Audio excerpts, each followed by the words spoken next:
네, 인사.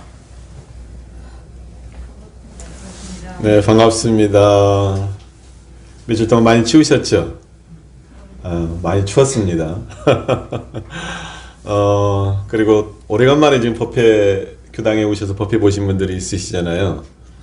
댁에서 뭐 원음 방송이나 밴드라이브 카톡으로 법회 보시다가 교당 나오시니까 훨씬 더 좋으시죠?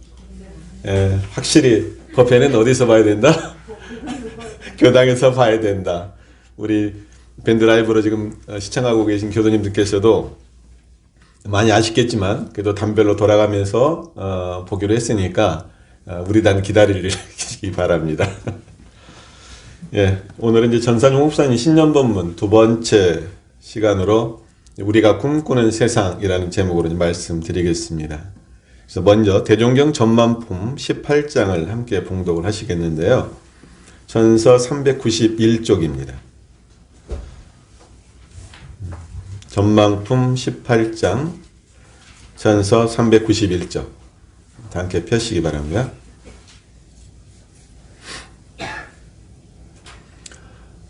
네, 준비되셨으면 함께 봉독하십니다.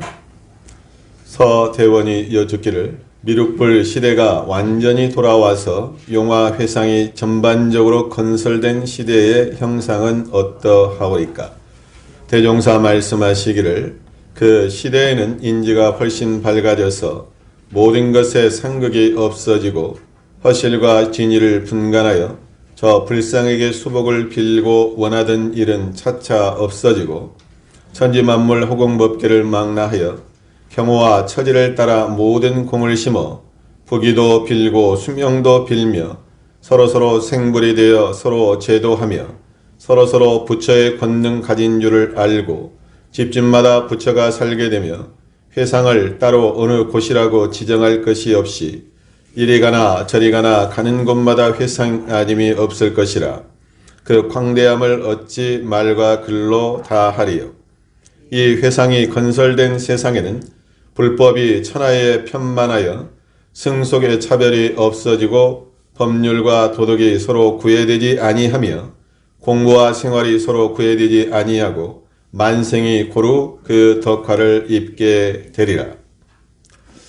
저는 이 본문에서 대종사님께서 꿈꾸셨던 세상, 그리고 우리가 꿈꾸는 세상을 상상해 볼 수 있습니다.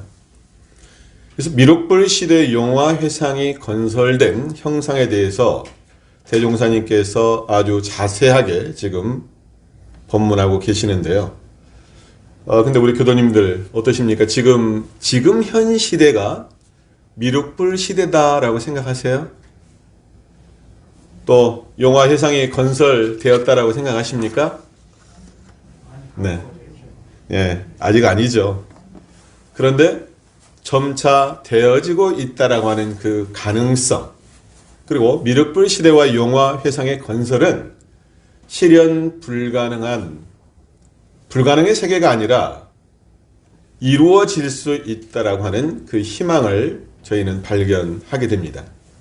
그러니까 미륵불 세상이라고 하는 것이 또는 용화 회상이라고 하는 것이 다 완벽하게 건설되면 좋겠지만 부분적으로 하나하나씩 되어가고 있지 않는가 그렇게 생각을 해봅니다. 그래서 지난주에 저는 미륵불과 용화 회상을 우리 원불교에 대입을 시키면 어떻게 바꿀 수 있다고 제가 말씀드렸어요. 미륵불은 법신불, 그리고 용화 회상은 일원 회상으로 바꿀 수가 있다, 그 말씀을 제가 드렸는데요. 그러니까 대종사님께서 이 전만품 17장에서 밝혀주고 있는 이 용화 회상의 형상은 우리 원불교로 이야기하면 법신불과 일원 회상이 펼쳐진 세상이다, 그렇게 말할 수가 있습니다. 그래서 이제 전만품 18장 본문을 부분적으로 좀 나누어서 공부를 좀 해보겠습니다. 이제 첫 번째 단락인데요. 그 시대에는 인지가 훨씬 밝아져서 모든 것의 상극이 없어지고 허실과 진의를 분간하여 저 불상에게 수복을 빌고 원하던 일은 차차 없어지고 천지만물 허공법계를 망라하여 경호와 처지를 따라 모든 공을 심어 부귀도 빌고 수명도 빌며 여기까지인데요. 자, 이 본문을 한마디로 요약하면 어떻게 말할 수 있을까? 가장 중요한 부분을 말씀드리면 처처불상 사사불공하는 시대다. 이렇게 요약할 수가 있죠. 지난주에 우리는 미륵불은 법신불의 진리가 크게 드러나는 것이요 용화회상이라 하면 크게 밝은 세상이 되는 것이니 처처불상 사사불공의 대의가 널리 행하여지는 것이다. 그렇게 대종사님께서 말씀을 해주셨는데, 자, 인지가 밝아졌다. 크게 밝은 세상이 되었다. 공감하세요? 예전에 비해서. 그러니까 예전에 비해서 대종사님 당대 때도 그러고 지금 100년이 지난 지금의 인지와 모든 것을 보더라도 자, 과학 문명이 발달되었죠. 그리고 교육의 수준이 많이 향상됐습니다. 그리고 앞으로 과학의 문명과 교육은 더 밝아져서 인지가 밝고 크게 밝은 세상이 될 것이다. 우리가 예상을 해볼 수가 있습니다. 이뿐만 아니라 저는 종교적 영성도 훨씬 밝아졌다. 그래서 미신과 우상과 이런 것에 현혹되지 않고 지금 세상이라고 하는 것은 참 진리, 그 다음에 참 마음, 참 믿음, 한마디로 참을 찾는 그런 시대가 됐기 때문에 인지가 훨씬 밝아진 시대, 크게 밝은 세상이 되어가고 있다. 그렇게 저는 생각을 합니다. 자, 어두운 시대라고 하는 것은 잘 보이지가 않죠. 캄캄한 방에 무엇이 있는지 모르잖아요. 내가 원하는 것을 잡고 싶어도 어두우면 내가 그것을 찾아서 잡을 수가 없습니다. 그래서 어두운 시대에서는 어떤 것이 진실이고 어떤 것이 허위인지를 몰랐어요. 그래서 허와 실, 진과 위. 자, 우리가 추구해야 될 것은 뭘까요? 허와 실에서 당연히 실이죠. 진과 위 중에서는 진이겠죠. 그러니까 빈 껍데기가 아니라 꽉 찬 알맹이를 저희는 필요로 하고 거짓이 아닌 참을 찾아야 되는 거죠. 그런데 대종사님 본문 말씀이라면 밝아질수록 진실과 허위가 분명해진다. 이렇게 말씀을 하세요. 우리 소태단 대종사님께서는 과거의 등상불 신앙을 뭘로 판단하셨냐면 허와 위로 판단하셨어요. 허라고 하는 것은 뭐냐면 빌러자잖아요. 그것은 껍데기다. 그것은 고짓이다. 이렇게 판단을 했어요. 그래서 과거에는 수복을 빌고 원하는 것을 어디다 빌었냐면 절에 모셔져 있는 불상에게 부처님께 빌었어요. 우리가 너무나 잘 알고 있는 예화가 있죠. 그것은 뭐냐면 불효하는 며느리가 있어요. 그래서 그 불효하는 며느리를 효부로 만들기 위해서 어디로 가요? 그 노부부가 실상사 부처님께 불공하러 갑니다. 뭘 싸가지고? 쌀과 음식을 싸가지고 실상사 대웅전에 모셔져 있는 부처님께 불공을 하러 가요. 근데 이 노부부에게 대종사님께서 해주신 말씀이 뭐냐면 그대들 집에 있는 며느리가 바로 부처다. 그래서 그 며느리가 좋아하는 물건도 사다 주고 며느리에게 불공하는 것이 참다운 불공이고 이것이야말로 실지불공이다. 이렇게 말씀을 하시죠. 그래서 이 노부부는 어떻게 합니까? 그 실지불공을 통해서 그 불효하던 며느리가 효부로 되는 거죠. 대종사님 말씀에는 불상에게 수복을 빌고 원하던 일은 차차 없어진다. 이렇게 말씀을 하셨는데요. 그런데 아직도 세상을 보면 미륵불 시대와 용화 해상이 좀 안 된 것 같습니다. 수능 때만 되면 대구 팔공산에 갑바의 부처님이 계신데요. 근데 거기가 그 수험생들 그 합격하는 불공으로 유명한 곳이거든요. 그때만 되면은 그냥 사람이 미어 터져요. 그리고 내가 원하는 것이 있고 뭐가 간절하면 제려 모셔져 있는 부처님께 불공하러 가서 소원 성취를 위해서 빌고 있죠. 근데 그 불교라고 지금 저희가 생각하는데 우리 진리적 종교를 신앙하는 우리 원불교도 잘못 믿고 잘못 신앙하면 이게 외가 아닙니다. 그냥 우리가 지금 중요한 것은 뭡니까? 기도하고 불공하는 것이 나쁜 것이 아니죠. 그것이 소용없는 게 아니죠. 근데 뭐가 문제냐면 거기에만 매달리는 것이 문제다. 그래서 불상에 매달리고 하나님께 매달리고 또 우리 원불교에서도 법신불 이론상께만 매달리고 거기에 소원 성취를 빌고 기도하는 것, 이것이 잘못된 것이다. 대종사께서 말씀하시죠. 복을 위해서 비는 것을 무슨 신앙이라고 그래요? 우리가 기복신앙이라고 하거든요. 복을 기원하는 것. 아이고, 사실은 인간의 마음속에 복을 기원하는 마음이 왜 없겠어요? 저희 둘째 아들이 이번에 재수를 해가지고 시험 보는데 요즘에 이제 수능 원수를 늦기 시작하거든요. 아이, 부모 마음에 아이고 지푸라기라도 잡아가지고 합격하면 좋겠다, 그 마음이 있더라고요. 그러지 않습니까? 그러니까 수복을 빌고 부귀를 비는 것이 인간의 마음속에 다 당연한 거예요. 그런데 그 수복과 부귀를 어디다 빌 것이냐, 이것이 대종사님께서 말씀하신 거죠. 그래서 대종사님께서는 천지 만물 허공법계를 망라하여 경우와 처지를 따라 모든 공을 심어 부귀도 빌고 수명도 빌며, 이렇게 말씀하셨어요. 불상에게 빌지 말고 천지 만물 허공법계를 망라하여 경우와 처지를 따라 모든 공을 심어 부귀도 빌고 수명도 빌어라. 어디에다 빌어야 되느냐? 대종사님께서 말씀하신 것은 천지 만물 허공법계, 다시 말하면 사은 경우와 처지에 따라서 모든 공을 심어야 된다. 이게 진리불공해야 될 때에서는 뭘 해야 돼요?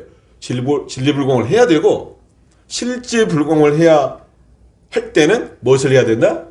실지불공을 해야 된다. 그리고 대종사님께서는 불공하는 법에 그렇게 말씀하셨는데 천지에게 당한 저복은 천지에게, 부모에게 당한 저복은 부모에게, 동포에게 당한 저복은 동포에게, 법률에게 당한 저복은 법률에게 비는 것이 뭐라고 하시냐면 사실적인 동시에 반드시 성공하는 불공법이다, 이렇게 말씀을 하십니다. 다 기억나시죠?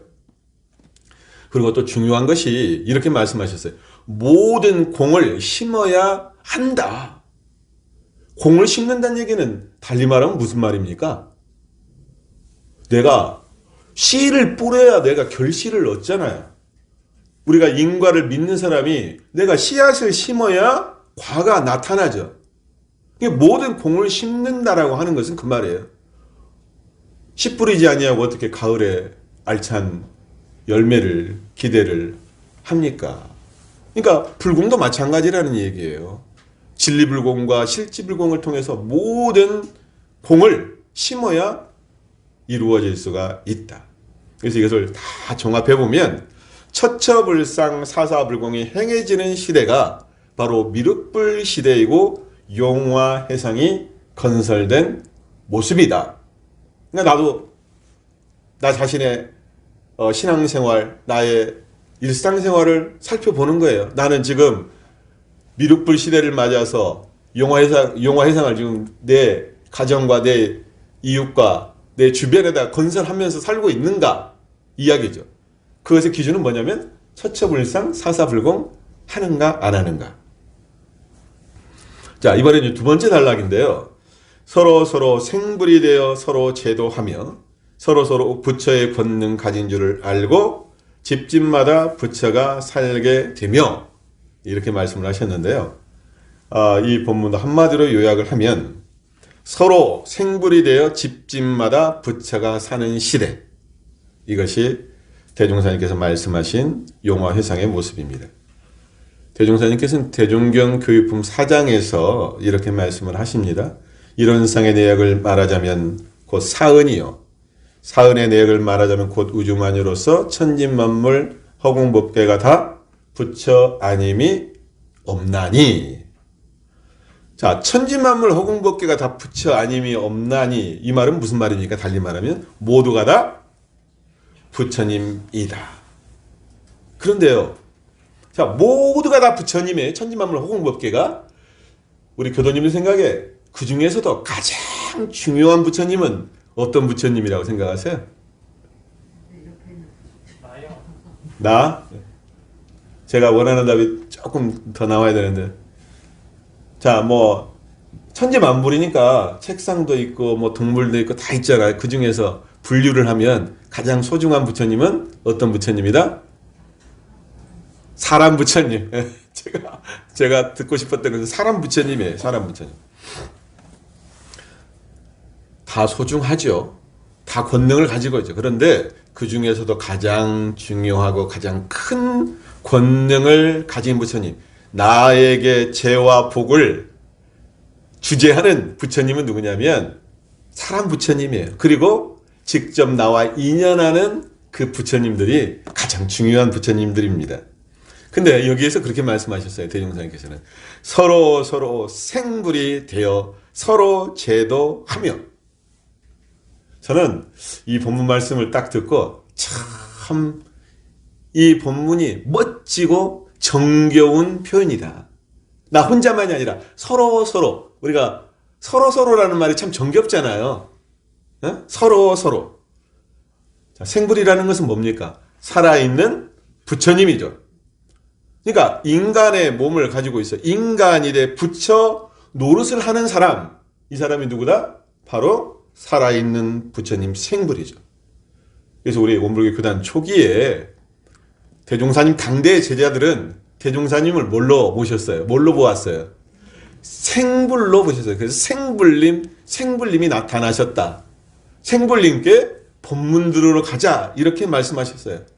그러니까 대종사님이 생불이라고 하는 것은 그 외모와 말씀과 행동이 어떤 부처님이다? 살아계신 부처님 같다. 이렇게 보인 거죠. 우리 공부인이 서원을 얘기할 때 성불재중을 말합니다. 부처에 대해서 중생을 건지는 것. 이게 우리의 서원이죠. 부처가 되는 것이 우리의 소원인데, 근데 그 부처가 된다라고 하는 것이 내가 죽어서 되는 것이 아니라 우리 원불교의 부처는 어떤 부처가 되자는 얘기예요? 살아서 부처가 되는 거예요. 그러니까 생불이 우리의 공부의 목표입니다. 정확하게 말하면. 근데 이제 현대인들의 그 인간관계를 풍자하는 말로 혼자면 외롭고 둘이면 괴롭다라는 말이 있어요. 들어보셨어요? 어떻게 공감하세요? 어떠세요? 네? 근데요, 혼자 사시는 분 외롭다고 생각하시는데 또 한편으로 보면 혼자 살기 때문에 편한 겁니다. 자, 그리고 함께 사시는 분 괴롭다고 힘들다고 하는데 둘이기 때문에 즐거운 거예요. 그러지 않나요? 저는 그렇게 생각하는데. 그냥 요즘에 그 혼자 사는 사람들이 홀로족들이 많잖아요. 혼자 밥 먹고 혼자 집에서 사는 사람들이 많아지고 있는데, 혼자 사는 사람들은 혼자 TV 봐야 되고요. 그리고 이제 반려견이나 반려묘 있잖아요. 강아지나 고양이 보고 뭐라고 하냐면 아이고 내 새끼 그리고 밖에 나갔다 집에 들어오면 뭐라고 하냐면은 엄마 왔다 아빠 왔다 그런 세상이 됐어요. 제가 왜 이 말씀을 드리냐면 서로라는 말이, 자, 우리가 공부하다 보면 내가 아무렇게나 그냥 살면 상관없어요. 그런데 공부하다 보면 나도 보이고 상대방도 보여요. 내가 아무리 부처의 삶을 살고자 해도 같이 사는 사람이, 상대방이 중생의 모습을 보이면 어때요? 즐거워요? 괴롭죠. 그런데 내가 아무리 상대방을 부처로 보려고 해도 부처로 잘 보입니까? 안 보입니까? 우리 교도님들은 다 보이겠죠. 그러죠? 유타원님 다 부처로 보이죠?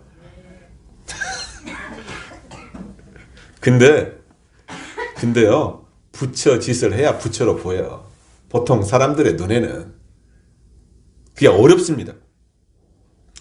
그러니까 그래서 이게 중요한 건데, 나만 부처가 된다는 것은 어렵기도 하고, 이게 잘 안 돼요. 그래서 우리는 공부의 목적을 어떻게 삼아야 되냐면, 서로 생불이 되어야 합니다. 그러니까 우리 대종사님의 말씀에 의하면, 부처님의 말씀에 의하면 우리 모두가 원래는 다 부처예요. 그런데 현재의 모습은 부처가 아닌 때가 많다. 중생의 습관이 남아있잖아요. 그래서 서로 가르치고 인도하고 제도해야 되는 거죠. 그래서 가장 좋은 세상은, 그러니까 모두가 다 부처가 되는 세상은 나만 부처가 되는 게 중요한 게 아니라 나도 부처, 너도 부처, 우리 모두 부처가 되는 것. 이것이 바로 처처불 세상입니다. 만덕산 훈련원에 가면 그 훈련원 표가 있어요. 제가 학생 때부터 거기 가서 참 유심히 봤었는데, 훈련 표가 뭐냐면 스스로 훈련, 서로 훈련, 다 함께 훈련, 이런 훈련표가 있습니다. 그러니까 혼자 하는 것은 힘들어요. 외로워요. 아까 제가 독경 하려고 하니까, 노래 하려고 하니까 혼자 할 때 왜 이렇게 힘들어? 그런데 우리 교도님들이 함께 뒤에서 딱 하잖아요. 그러면 제가 가지고 있는 능력이 한 2배 정도 힘이 나요. 막 목소리도 커지고. 근데 혼자 하려면은 이게 어렵거든요. 그러지 않나요? 다음에 유성철님 조금 더 크게 하세요. 제가 앞에서 좀 하라니까. 혼자 힘들어서 못한다니까 소리를 못 내시네. 혼자가 아닌 둘이 할 때 플러스 알파라고 하는데 상승 효과가 나타납니다. 그래서 우리가 도반이라고 하는 것이 혼자 길을 가는 게 아니라 이 길을 가는 친구가 있다는 얘기거든요. 도반이라고 하는 것은. 근데 우리가 같이 공부한다고도 하는데 제 눈에도 보이고 저도 참 그게 어려운데, 근데요, 우리가 서로 생불이 되는 것이 아니라 서로 깎아내리려고 그래요. 서로 중생을 만들어버려요. 그러지 않나요? 그런 때 있지 않나요? 대부분 안 그러는데 그런 경우가 있다고 말이에요. 그러니까 도반을 보면서 분발심이 나야 되는데 어떤 마음이 나냐면 시기심이 나. 저 사람과 나와 비교해서 시기심이 나. 근데 이러면 될까요? 우리가 서로 생불이 돼야 되는데, 이런 사람을 못난 사람, 옹졸한 사람이라고 하죠. 그러니까 이것은 생불이 아니라 살아있는 부처가 아니라 제가 만든 문자인데 생중생의 모습이에요. 살아있는 중생의 모습이에요. 살아있는 중생은 뭐냐면 사람으로서 중생이라고 하는 것은 죄업을 짓는 거잖아요. 그 사람의 생각과 말과 행동이 중생의 말을 하고 중생의 생각을 하고 중생의 행동을 하면 그 사람은 생중생입니다. 생중생. 아까 시기심 얘기했는데 교문은 시기심이 있을까요? 없을까요? 저는 시기심이 있어요. 누가 제 앞에서 다른 교무님 잘난 사람 칭찬하면 듣기 좋을까요? 안 좋을까요? 그렇게 좋은 건 아니야. 제 귀에 저한테 잘한다고 하면 기분이 좋아가지고 입꼬리가 올라가지만 제 앞에서 저하고 비슷한 사람이 아이고 그 교무님 그냥 인물도 좋고 설교도 잘하고 어디 빠진 데가 하나도 없다고 제 앞에서 그러면 제 배가 약간 아파. 이게 인간의 마음이에요. 그런데 제가 예전에 그런 사람이 있었어요. 지금도 그런 사람이 왜 있지 없겠어요. 근데 제가 생각한 것이 있어. 어떻게 생각했냐면 그런 비교심이 나올 수 있잖아요. 그럴 때 인정해버리자. 쿨하게. 그 사람이 잘생겼어. 그 사람이 잘났어. 설교도 잘했어. 실력이 있어. 내가 봤을 때 객관적으로 봤을 때 그 사람이 진짜 능력 있는 사람이라고 한다면 그 사람이 인정해버려. 그러면 비교심이 나요, 안 나요? 그때는 비교심이 안 나요. 내가 모자라다고 생각하고 그 사람이 잘났다라고 생각했을 때 그 마음이 나는 거죠. 더 나아가서는, 조금 더 나아가면 뭐냐면 그 사람을 칭찬해주고 박수 쳐주는 것, 이것이 중요해요. 괜히 깎아내리려고 하고 시기하고 그러지 말고. 자, 그 다음에 이제 서로 부처의 권능 가진 줄을 알고 집집마다 부처가 살게 되며, 이 부분인데, 이 부분이 전산중 곱사님 신년 법문 제목에 해당되죠. 집집마다 부처가 사는 세상. 이 부분은 특별하기 때문에 다음 주 법회 때 이 부분만 중점적으로 좀 더 설교 제목으로 삼고 하겠습니다. 다음은 이제 세 번째 단락입니다. 회상을 따로 어느 곳이라고 지정할 것이 없이 이리 가나 저리 가나 가는 곳마다 회상 아님이 없을 것이라. 그 광대함을 어찌 말과 글로 다 하리요. 이 본문을 한마디로 요약하면 가는 곳마다 회상이 되는 시대입니다. 자, 영산회상은 석가모니 부처님께서 법을 설하신 곳이라고 그랬죠. 용화회상은 미륵불 부처님이 법을 설한 곳이죠. 우리 일원회상은 법신불이 법을 설하는 곳이에요. 법신불이 법을 설한다라고 하는 것은 곳곳에 부처님들이 계셔서 그 부처님들이 법을 설하는 겁니다. 회상이라는 말은 모일 회자 윗상자, 모이는 곳인데요. 좀 더 정확하게 말하면 회상은 부처님이 계시는 곳, 부처님께서 부처님의 법이 설해지는 곳입니다. 자, 회상은 크기로 따지면 작은 회상부터 큰 회상이 있겠죠. 자, 우리 이문교당도 하나의 회상입니다. 그래요, 안 그래요? 우리 이문교당이라고 하는 하나의 지금 회상을 만들고 있어요. 그리고 더 크게 보면은 원불교라고 하는 큰 하나의 회상이 있죠. 우리 가정으로 치면 나의 가정도 하나의 회상이에요. 자, 용화회상은 처처불상 사사불공이 이루어지는 회상이기 때문에 이리 가나 저리 가나 다 회상 아님이 얻게 됩니다. 그 말은 이리 가나 저리 가나 다 부처님이 계신다라고 하는 거예요. 이것이 회상입니다. 오늘도 이제 그 코로나로 인해 가지고 우리가 밴드 라이브로 법회를 보는데요. 제가 설교 전에 딱 들어가서 보니까 한 24명 정도가 지금 이 법회로 함께하고 계시더라고요. 자, 그렇게 보면 우리 코로나로 인해 가지고 밴드 라이브 법회를 지금 보고 있는데, 내가 있는 곳이 법당이죠. 댁에서 지금 우리 시청하고 있는 교도님들은 거기가 지금 법당이에요. 법회를 보는 곳이고 지금 이 법회가 이루어지고 있잖아요. 그래서 꼭 교당에 와서 법회 보는 시대가 아니라 집에서 법회를 봅니다. 그렇기 때문에 그 집이 교당이 되는 것이고 집이 부처님의 법이 설해지는 장소가 됐어요. 그렇기 때문에 집이 이제 하나의 교당이고 회상이 되었죠. 자, 내가 자선을 하고 있으면 그곳이 선방이 되는 것이고, 내가 지금 현재 경전을 읽고 있으면 그곳이 강원이 되는 곳이고, 내가 지금 법을 듣고 있으면 그것이 교당이 되는 겁니다. 그리고 내가 기도를 하고 있으면 그것이 기도 도량이고, 내가 상시 훈련을 하고 있으면 바로 그것이 훈련원이 됩니다. 그래서 어디나 선방이고 불도량 아닌 곳이 없는 곳이 되는 거죠. 그것을 총칭해서 이리 가나 저리 가나 회상 아님이 없다. 그래서 용화회상은 이리 가나 저리 가나 모든 것이 회상 아님이 없는 곳이다. 이렇게 말씀드릴 수가 있는데, 저는 이 본문을 접하면서 성가 168장이 떠올랐어요. 성가 168장이 어떻게 되어 있냐면, 꽃이 피네 하늘꽃이 피네, 이리 여기저기 하늘꽃 하늘 땅 가득하니 평화는 오리 참평화는 참평화가 오리다.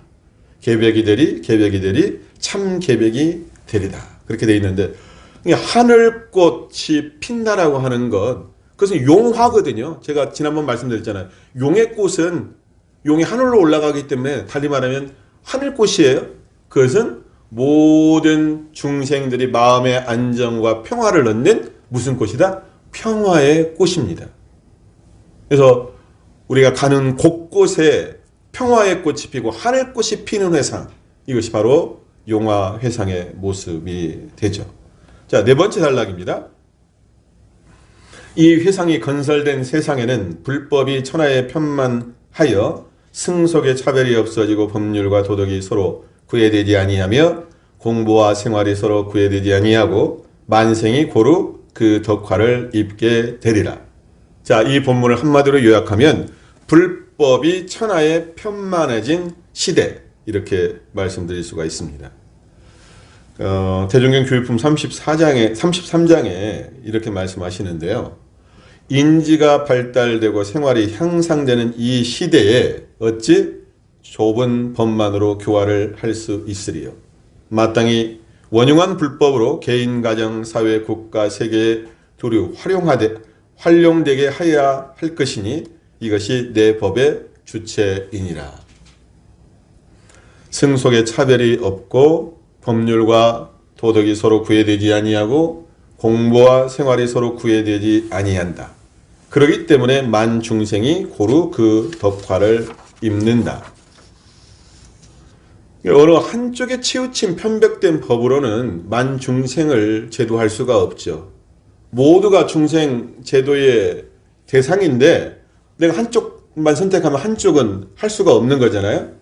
그래서 대종사님께서는 남녀노소 선악귀천을 막론하고 누구나 다 알아야 하고 누구나 다 행할 수 있는 법이기 때문에 뭐라고 하시냐면 그것을 대도정법이다, 그렇게 말씀을 하셨어요. 우리가 보통 불법을 원흉무예하다라고 하거든요. 불법인 원흉무예다라고 하는 것은 뭐냐면 걸리고 막힘이 없이 환하게 다 툭 튀어 있다는 얘기예요. 그래서 제도와 규칙이 고착화되지 않고 한쪽으로 치우치지 않고 형식이 번다하고 근본 뜻을 잃어버린 것이 아니라 우리 대종사님께서 말씀하신 시대와 생활화 대중화해서 두루두루 다 통하는 그 불법 회상, 이것이야말로 바로 용화 회상으로 말씀을 하셨습니다. 설교를 마무리하겠습니다. 우리 소태산 대종사님께서 꿈꾸셨던 세상, 우리가 꿈꾸는 세상은 다르지 않습니다. 대종사님께서 전망하셨던 미륵불 시대와 용화 회상의 건설, 지금 2021년 원기 106년 지금 우리가 달성되었다라고 말할 수 있을까요? 우리가 지금 상생의 시대에 살고 있나요? 집집마다 부처가 살고 있나요?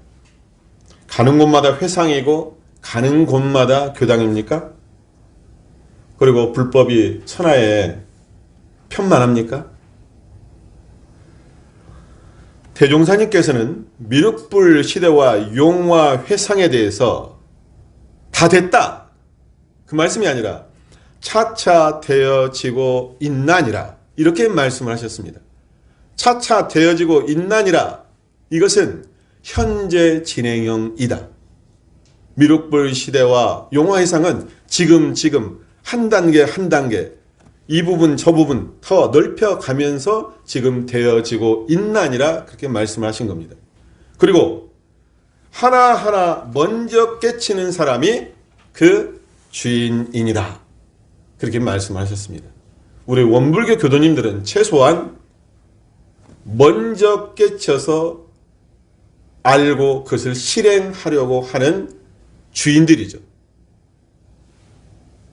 그래서 우리가 저절로 건설되는 것이 아니라 우리가 함께 서로 만들어가고 노력해서 이루어지는 미륵불 시대 용화 회상, 법신불 시대 이런 회상에 우리가 다 주인공이 되고 주역이 되기를 염원하면서 오늘 설교 마칩니다. 감사합니다.